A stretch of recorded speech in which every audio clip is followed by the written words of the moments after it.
Welcome back to the final part of the testing video. We've been testing the program's ability to save games and load games that we're playing.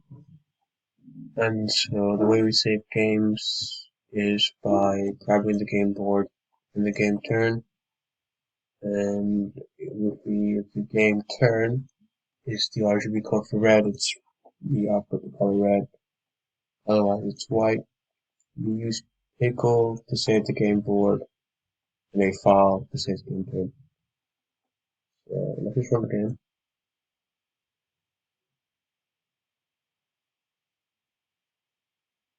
Okay, let's see if it works with the human. Okay, so it should be white's turn to move now. I have it coded so you press the space button, but the program can save the game. So there we go. Okay, so if you load the game, as you can see it's the exact same board as white's turn to move. Let's try this with the AI version.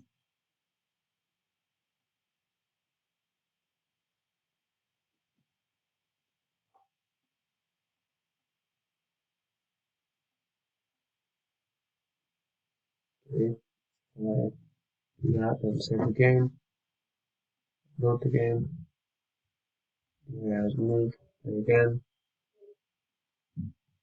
no save the game, load the game, and then move into it. The program pauses this test as it can save and load the game for both the AI version of the game and the